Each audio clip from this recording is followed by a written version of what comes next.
saying we've got a vaccine that that counters SV40, because even though they could develop one, because I guess they don't want to. Well, I think what they tried to do back in 1960 and 61 in New Orleans with the linear particle accelerator was trying to create a mutated form of SV40 that could be used for a vaccine. Okay, and I think after a while they finally figured out it was hopeless, and so that's where that whole thing stands. Again, it's a tragedy, and I mean, just ask everybody you know. Do you know anybody with cancer in your family, friends? It's around us. There's young people, 15, 20, 30, 40, dropping like flies everywhere. I mean, I'll be getting my hair cut, listening to the women cutting people's hair, and like half of them got family with cancer, or they got it. It's like getting a cold now, or spraining your knee, or I mean, it's so incredibly common. Well, Edward T. Haslam, Dr. Mary's Monkey, great job, and I really appreciate you joining us. I'm going to end the news here, but come back and say bye to you off the air. Thank you for spending time with us. Okay, thank you, Alex. I want to tell my producers right now, sometime next week, let's get him on for at least an hour and a half, and let's work with him just so he can give us a blueprint with all this knowledge to show the documents and go through it. Or maybe we should tape a special in here so we have all the documents and really present this to people and try to save some lives, because most of us sitting in this room are going to probably end up getting killed by this. I mean, if we don't find out a cure for this or something. I mean, this is just out of control, and it's wrong. And this epidemic's going on, and we're not even special people. We're just sane, and are like, my God, look at the numbers. We got to do something about this. Now, we have this video clip here of Maurice Hilleman. This is from a Boston PBS station. It's a bad internet copy. We're going to try to send off for the original. But there's also been books written on this subject where he's making jokes about the SV40 in the polio vaccine and what it did. Here's that clip. Well, I got an invitation from the Sister Kinney Foundation, which was the opposing foundation, and that was the live virus. Oh, right. Yeah, they had jumped on Saban's bandwagon. And they had asked me to come down and give a talk at the Sister Kinney Foundation meeting. And I said, it was an international meeting. I thought, God, what am I going to talk about? I know what I'm going to do. I'm going to talk about the detection of non-detectable viruses as a topic. So now I got to have something, that's going to attract attention. So I thought, gee, that damn SV40. I mean, that vacuolating agent that we have. I'm going to just pick that particular one. That virus has got to be in vaccines, and it's got to be in Saban's vaccine. So I quickly tested it. Sure enough, it was in there. And I'll be damned. So now, so I go ahead and. So you just took stocks of Saban's vaccine off the shelf here at Merck? Yeah, well, it had not been made at Merck. It was made at Merck. You were making it for Saban at this point? Yeah, it was made before I came. Yeah, but at this point, Saban is still just doing these massive field trials. Okay.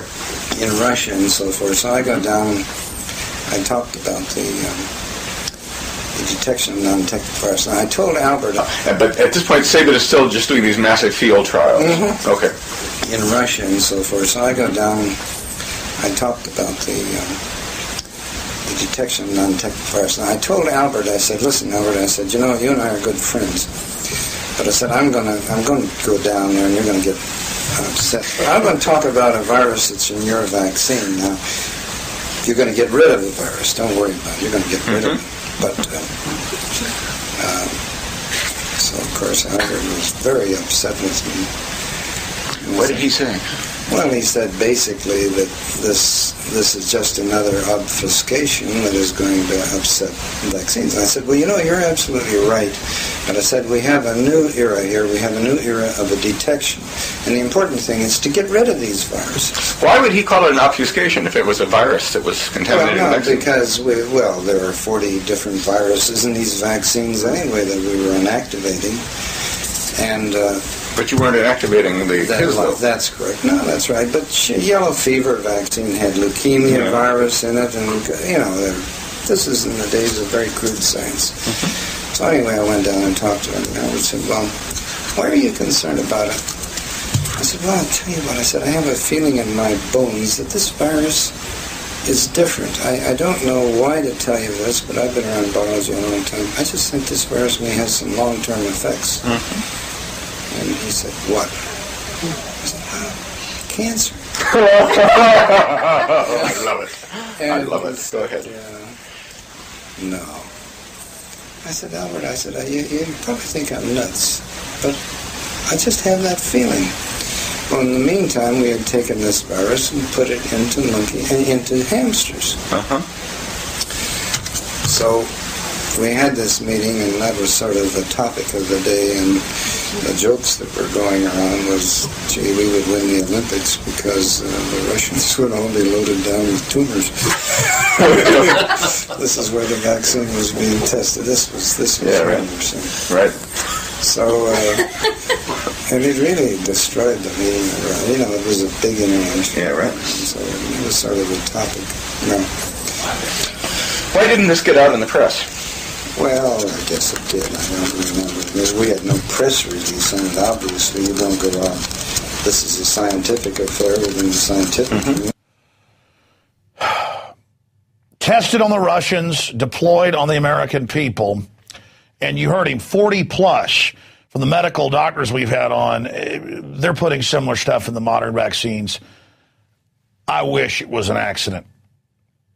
You heard him joking about how it was a big joke that people were dying from this, and the Russians will be so loaded down with tumors, we'll beat them at the Olympics. This was on the big PBS station in Boston. This is supposedly funny. This is very hilarious. This is psychopathic control freaks, a scientific dictatorship who think they're God. It's eugenics, just like the current White House science czars to sterilize people with their food and water. The Rockefeller Foundation documents we've shown you, all of them. The Planned Parenthood documents we showed you last week, where they said, it's about reducing population. And even if you believe the population is too high, whatever, jacking people's vaccines full of stuff that gives them a degenerative, horrible death later, this is the biggest issue. And again, the book is Dr. Mary's Monkey that gets into a lot of facets of this.